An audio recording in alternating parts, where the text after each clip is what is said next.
So a lot has happened over the course of the entire draft process. So I'm going to get straight into it.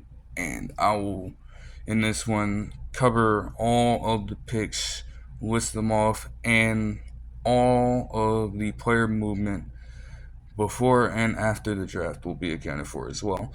Starting out with movement on Wednesday before the draft even began, with the Wizards trading for Malcolm Brogdon, the 14th overall pick, and Bub Carrington, a guard from Pitt, 2 second-round picks and a 2029 first-round pick, while sending away Deni Avdija to the Portland Trailblazers. And it's a decent trade. It's not one that's going to drastically improve either roster, but at least for Portland, you get a front court with multiple forwards now, not just Deni Avdija, but also Jeremy Grant if he's staying, Matisse Thybulle.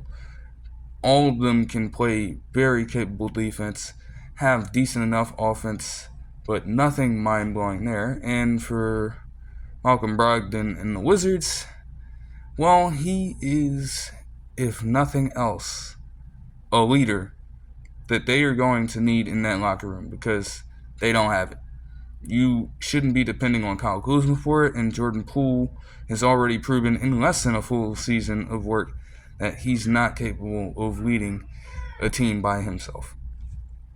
So, decent, but, not world-beating, right? So, right into the draft with the number 1 overall pick, Hawks selected Zachary Rizache, forward from France. Second, Washington Wizards selected Alex Saw, center from France. Third, Rockets drafted Reed Sheppard, guard from Kentucky. With the 4th pick, Spurs drafted Stephon Castle, a combo guard from UConn. He comes in as a 6'6" shooting guard / point guard that can easily slide into the number 1 on the Spurs because Trey Jones, while he was a starting point guard for a while, he stands at 6'1" and cannot play a lick of defense, but he could facilitate. Castle brings potential to do those very things while also being a decent enough scoring threat. He needs to improve his three-point shot. He was not the most capable in that aspect, but as long as he continues to work on it, he should be okay. And the defensive potential is certainly there, playing for a team that literally went on to win the national championship, and he ended up having one of the top seasons for freshmen in that conference. So he brings a lot to the table for the Spurs, and I think that they're content with getting a player like this.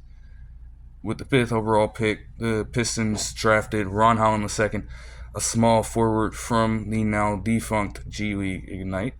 With the 6th pick, the Hornets selected Tijan Saran, forward from France. With the 7th overall pick, the Trailblazers selected Donovan Clingan, center from UConn. I think that's a pretty solid pick for them, and everybody was saying that the Blazers were considering waiting until the 7th overall pick to get him. They figured he would fall down that far, and it's exactly what ended up happening. Now, here's where things get really crazy. With the 8th overall pick, the Spurs selected Rob Dillingham. Now, that's still true for only a few minutes, as within minutes, his draft rights were traded to the Timberwolves. And boy, it is a time to be a Robert Dillingham fan. He is going to eat in Minnesota. Like, at the very worst, you're getting a guy who takes over for Jordan McLaughlin's bum ass off the bench as a very, very high-level 6 man, alongside Naz Reid, who won the award last season. And if you aren't going for that, and he has plans to become the starter for the team, you're going to be sitting him for a little bit. He's not going to start immediately either way, but he's going to be learning from Michael Conley Jr. as a player that already comes in as a certified bucket getter from what I've seen at Kentucky over the last season. The knock on him is the fact that he needs to improve his facilitating and playmaking ability. And what better player to learn that from than a guy like Michael Conley Jr., who isn't capable in the athletic aspect of the game, can't necessarily provide much on defense because of his size. You know, Dillingham stands at 6'3". He's probably right around the same height. But to be that mentor for a player with this much potential is huge. Not to mention, you're pairing him alongside Anthony Edwards. Goodness gracious. Like, that is already with that move. The Timberwolves won the draft right then and right there, but it gets even better for them down the line. For now, though, with the 9th overall pick, the Grizzlies selected Zach Edey, center from Purdue. They were looking for a big man. They got a big man.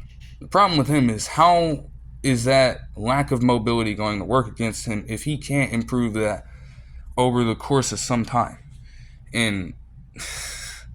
But boy, if he can manage to do just a touch of what he was able to do at Purdue, the Grizzlies are set. You still have Brandon Clark, as far as I know, coming back. He can be a true power forward if you need him to, maybe off the bench. And Jaren Jackson Jr. can also lock in defensively without having to just do all the random shit imaginable and get himself into consistent foul trouble because he's playing out of position and clearly can't handle the challenge of being a center when he's in truth a power forward at heart. There's no other way around it. The 4 is his true position. So Edey, with his sheer size, allows him to shift right back into where he belongs, and he should very well thrive in that role. With the 10th overall pick, the Jazz drafted Cody Williams, forward from Colorado. With the 11th overall pick, the Bulls drafted Matas Buzelis of the now defunct G League Ignite. He's a forward who doesn't necessarily have a reliable three-point jumper, but can score at will and has great defensive potential. With the Bulls making this pick, I'm feeling as though they are conceding that Patrick Williams is a full-blown bust.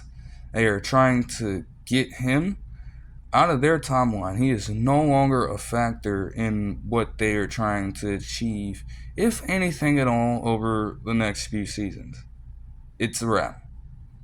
Like, Patrick Williams just hasn't done anything at this point. And the fact that Buzelis comes in with a similar skill set with more potential and is younger at this point. He's still a teenager. So, like, Patrick Williams also has a, in line for a contract that he's probably not getting from this team. If they are actually smart, he shouldn't get it. But that's neither here nor there. With the 12th overall pick, the Thunder drafted Nikola Topic from Serbia, guard, drafting stash. He's not seeing the court this season. But this is what the Thunder continue to do, man. So I'm not surprised. 13th overall pick, the Kings drafted Devin Carter, guard from Providence. And in the moment, it was very smart of them to pick a player like this, given what they need.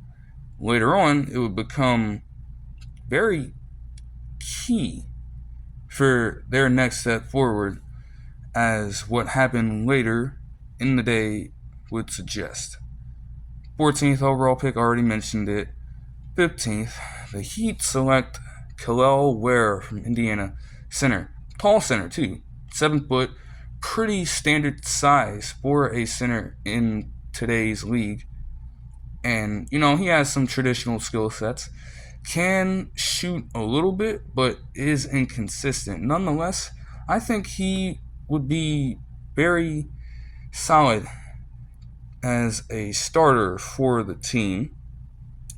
While it is weird to have a player that young get quality minutes for you this early, the fact that Bam Adebayo has had to consistently play minutes at the center position while being 6'9" and absolutely undersized for his position.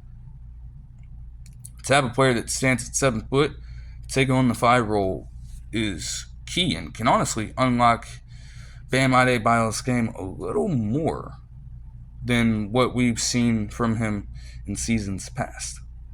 We'll see about that. 16th overall, 76ers drafted Jared McCain, guard from Duke. He is set to play shooting guard, and certainly from what I've seen from him, he can shoot the lights out. Because Maxey has to be your point guard. You can't, he's not going to have the ball in his hands.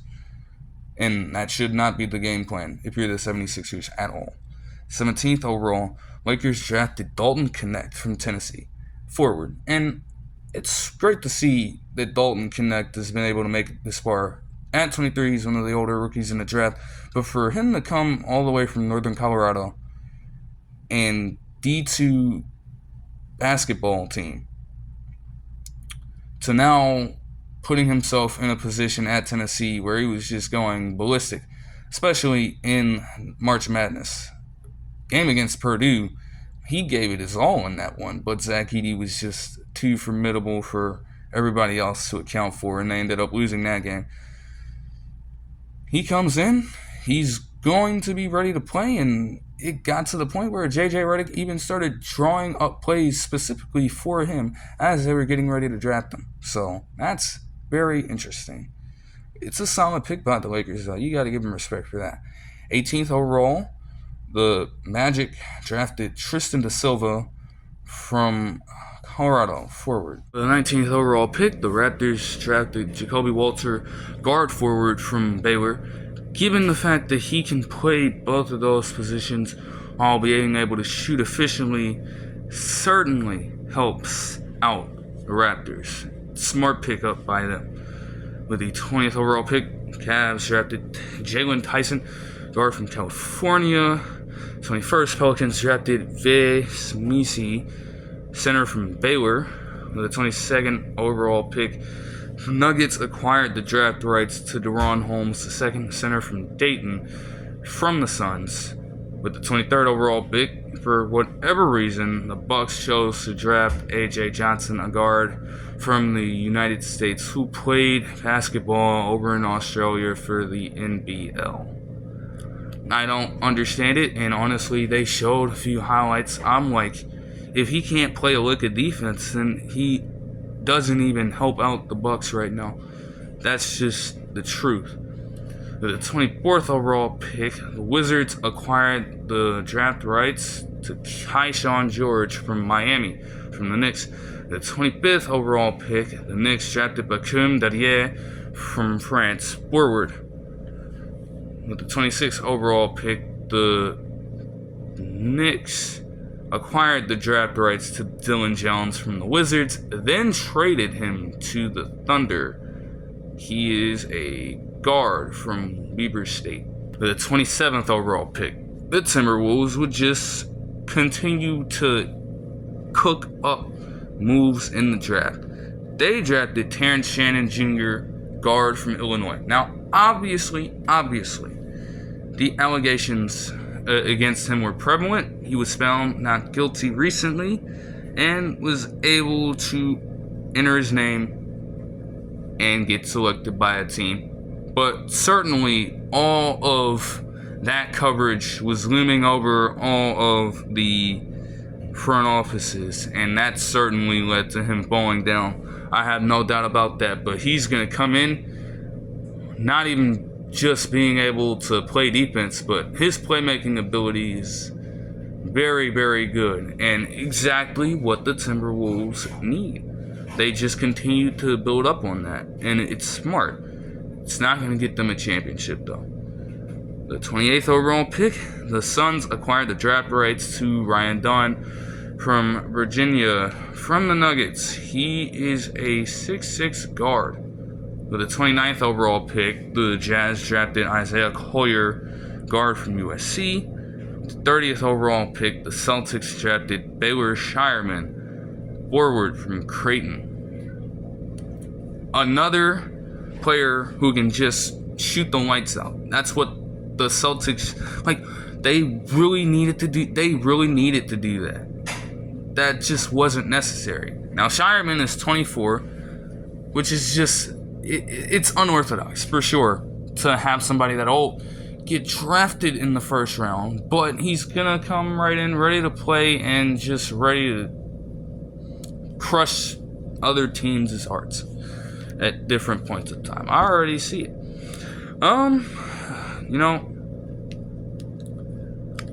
But hey, 'tis what it is, right? So, before the second round began yesterday, the Kings traded away Davion Mitchell and Sasha Vezenkov to the Toronto Raptors for Jalen McDaniels. Getting Devin Carter at this particular point, definitely the move, because if they didn't, they would probably be a little screwed in terms of not having a guard on the team at that particular point who's able to play defense. Now Devin Carter can provide that for you. Potentially off the bench, potentially starting some games. Who knows? We'll see how that works. But getting into it, the 31st overall pick, the Raptors drafted Jonathan Mobo, a forward from San Francisco. For whatever reason, he was listed as a center. He stands at 6'6". He is a full-blown forward. With the 32nd overall pick, the Jazz drafted Kyle Filipowski, center from Duke. I was out here wondering why the hell the dude fell down this far. I mean, he has all the versatility on offense and defense you need. He's a pure stretch five who can dominate in the paint if you need him to as well, without question. So I was confused, but when I saw what I saw, and all you have to do is do your own research, I still was puzzled as to how they pinned the actions of his counterpart all those years ago on him. How can you do that when he was that young? I don't know. Just do your research on it. You have to see for yourself. I can't really get into that here. With the 33rd overall pick, the Bucks drafted Tyler Smith, a forward center from the G League Ignite. They tabbed this pick right here as a potential replacement for Brook Lopez in the years to come. By that logic, I guess I can understand it, but we have to see, really. I'm not sure. With the 34th overall pick, the Knicks ended up acquiring the draft rights to Tyler Kolek, a guard from Marquette from the Trailblazers, which I did not end up seeing, but either way, no matter what team he went to, this man Kolek can absolutely facilitate and can shoot the fucking lights out. For Marquette, man, a lot of these games are just carried by his skill set of being able to set the tone for the offense there under Shaka Smart. It's a decent pickup. Pacers acquired the draft rights to Johnny Furphy, forward from Kansas, the 35th overall pick from the Spurs originally. And it's decent. I have to see what they're going to do with their other forwards. They have Isaiah Jackson still. I think they still have Jalen Smith. So there's a lot of movement that needs to happen there first before anything else goes down. But hey, there is potential there. He definitely has great defensive capability, and offensively he's pretty solid, all things considered. With 36th overall pick, the Spurs acquired the draft rights to Juan Nunez, guard from Spain, from the Pacers. He is a draft and stash player who they labeled as not being good at any one thing. So that's tough. That is tough as shit. With the 37th overall pick, the Timberwolves traded away the draft rights to Bobby Quintman from Sweden to the Pistons. And hey, Pistons go out there and get wings like Ron Howland II and now Bobby Quintman, another, Swedish player here. Hey, I mean, that's pretty interesting. They're trying to get Cade Cunningham to play more to his natural element because they see that him bringing the ball up the court with his slow pace doesn't always work out for them. Bobby Quintman has solid facilitating for a forward and can also dribble fairly well.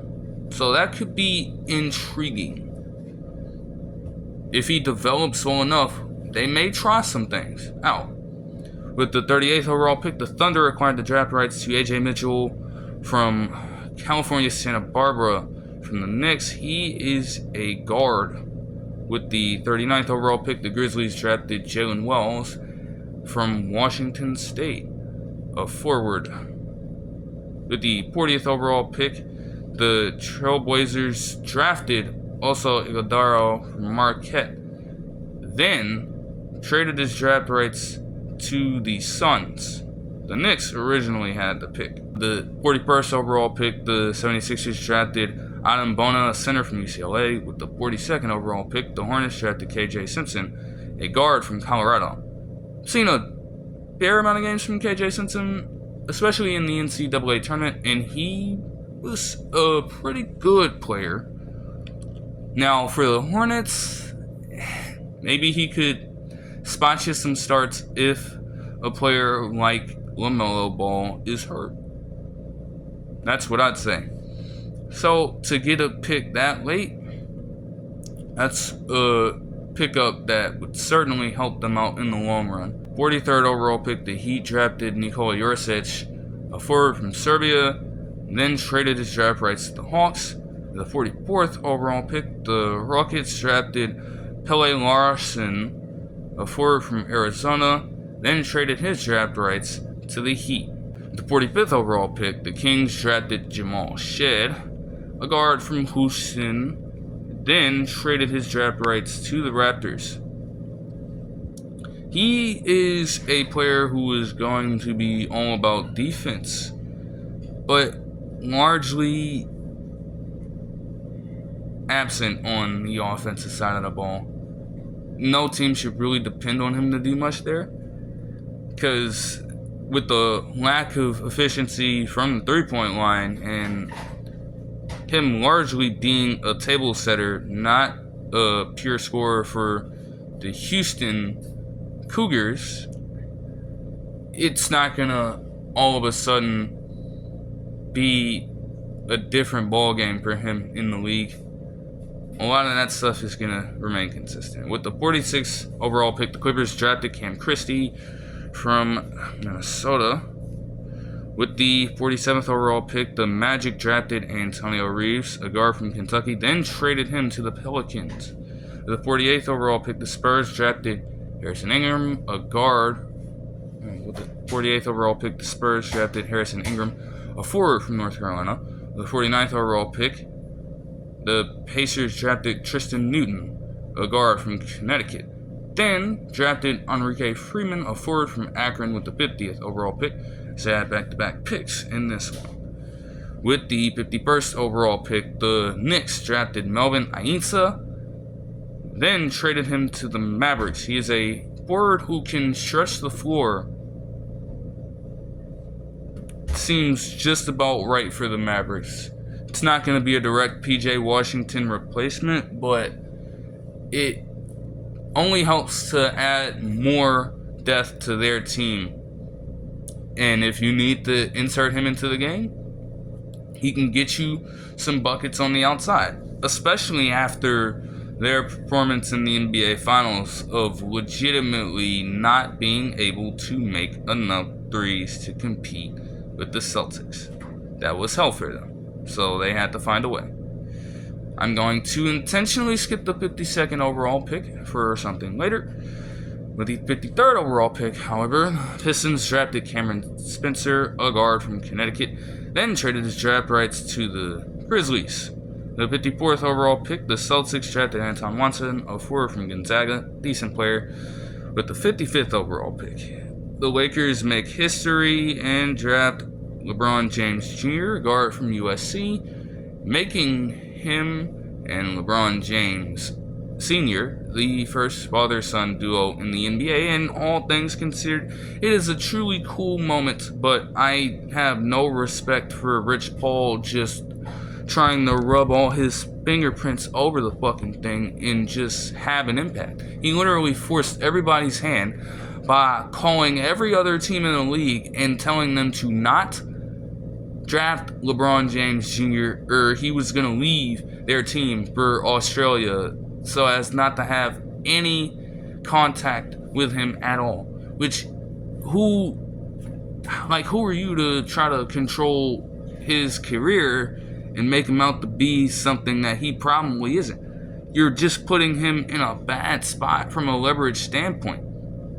Because let's say that Bronny James really thought all those things.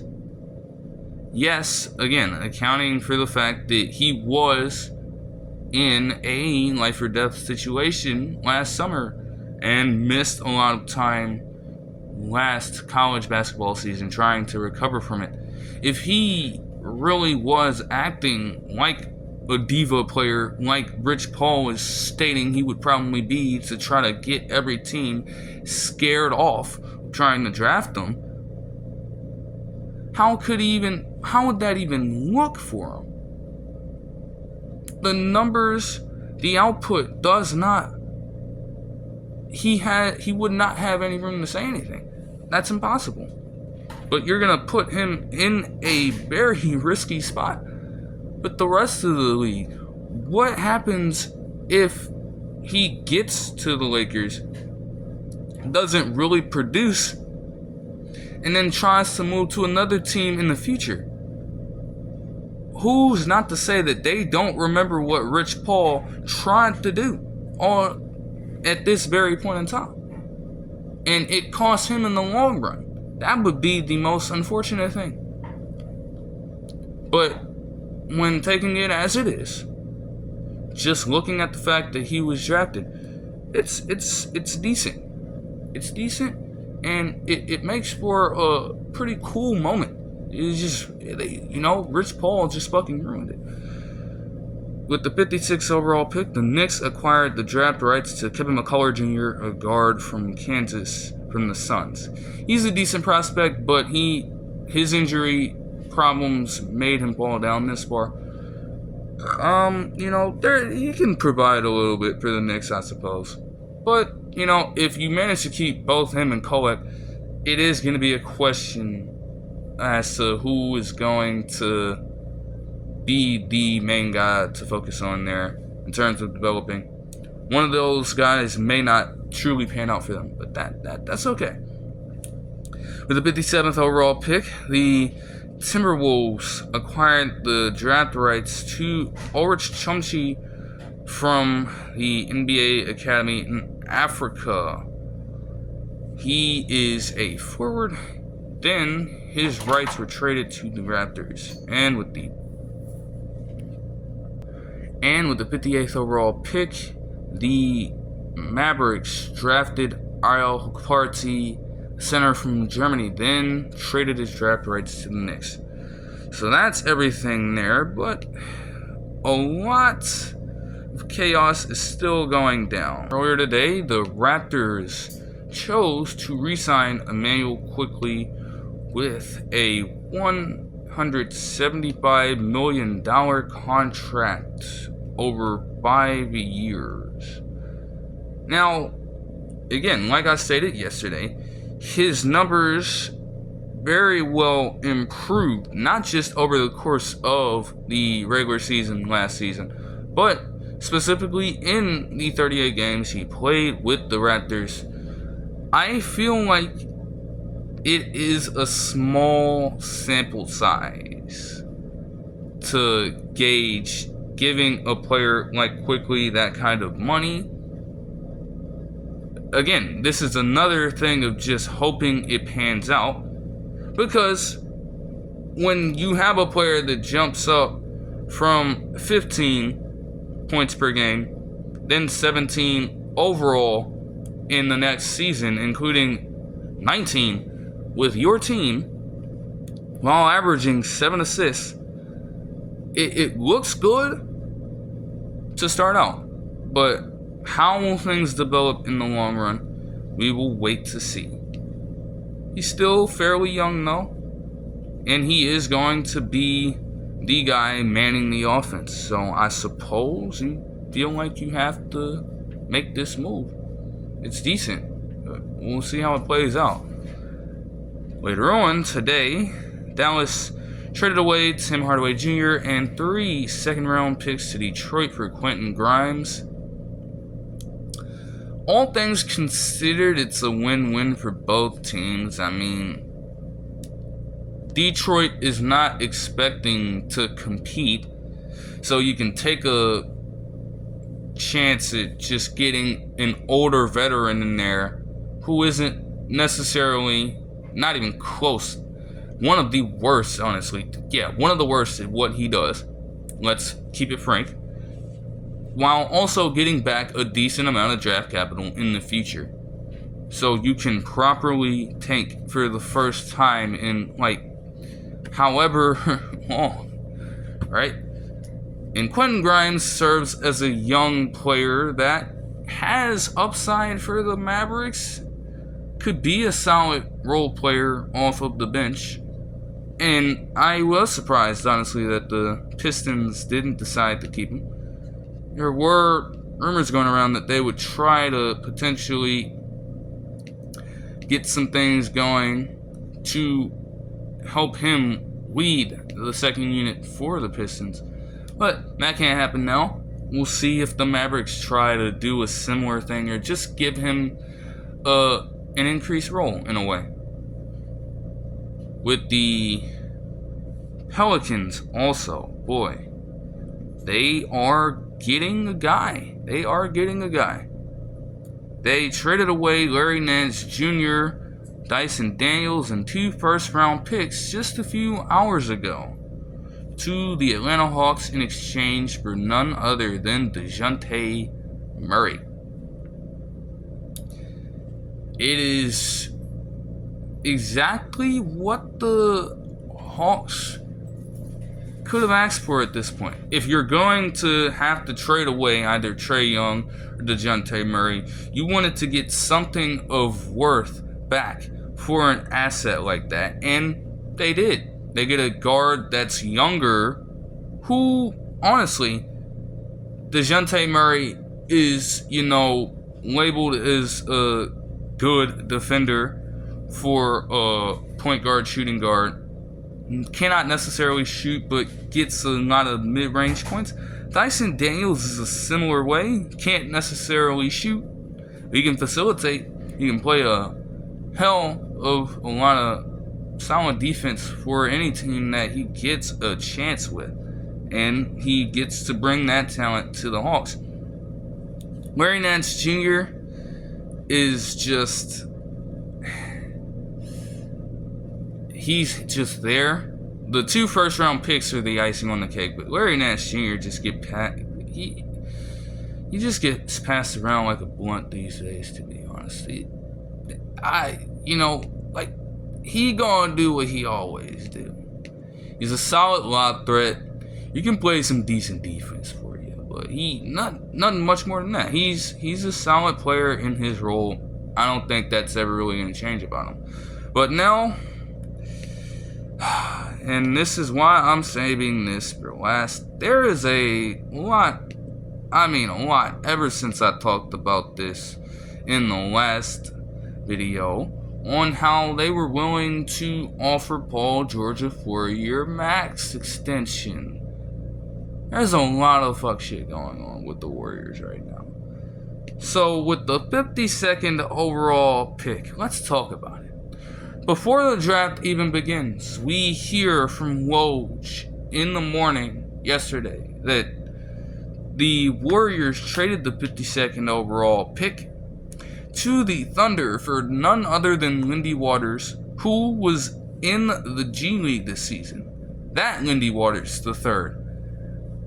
A player that probably serves no use for our team and would probably just sit within the G League system for the Warriors, just like he did with the Thunder. I didn't understand it. I was very much on the side of opinion that this was the dumbest move that Michael Dunleavy Jr. ever made. And he's only been with the Warriors in this role for a season. I was grilling him for it because I'm like, yo, huh?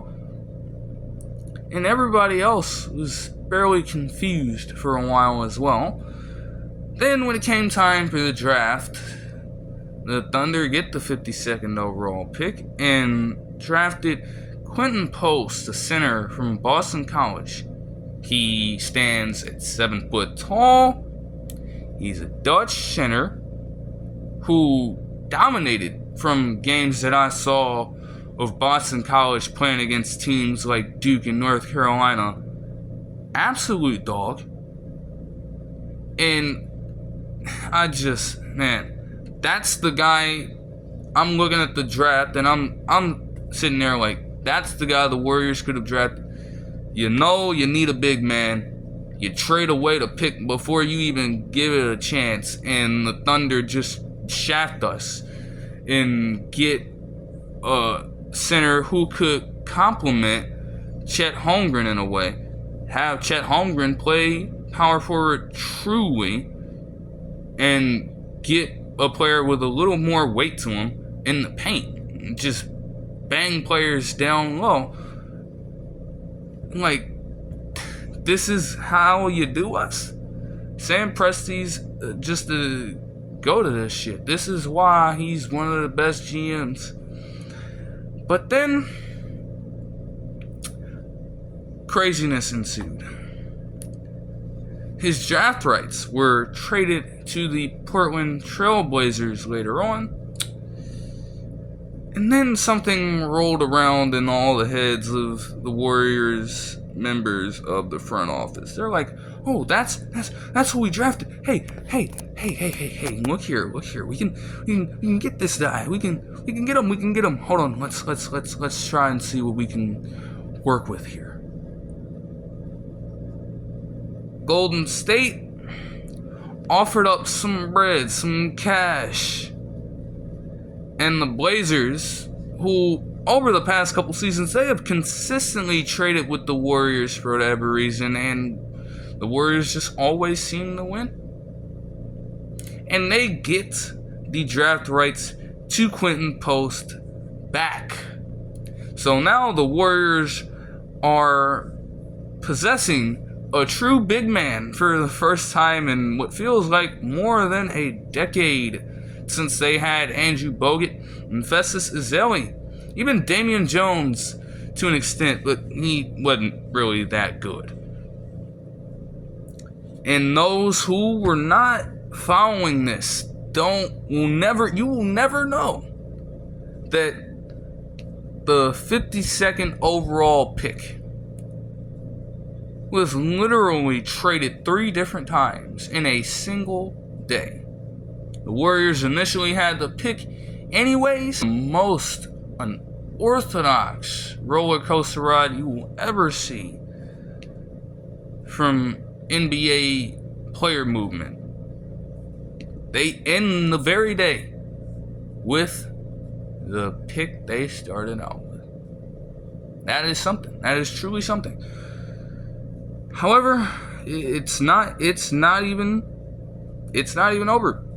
Because according to Doug Smith of the Toronto Star, they aren't letting Andrew Wiggins play for the Canadian national basketball team in the Olympics.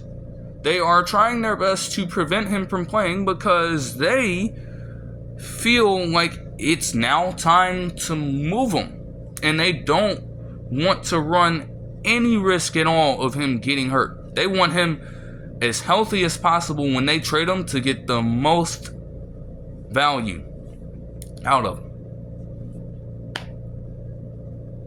Even further, Chris Paul is set for $30 million of guaranteed money soon. That was pushed back to Sunday earlier by the Warriors organization in order to buy themselves a little more time to potentially make some moves, look at some offers, and see what the hell is going on and what they want to do. So a lot's happened. I mean, a positive, you finally have a big man in your presence that you can actually use, and he is going to come in and ready to play. But what else are you doing outside of that? What are the veteran players looking like? This is a very interesting time to be a Warriors fan. You can only see what happens from here, but that'll do it for this one. Hope you guys enjoyed the video, and I'll see you guys in the next one. Peace.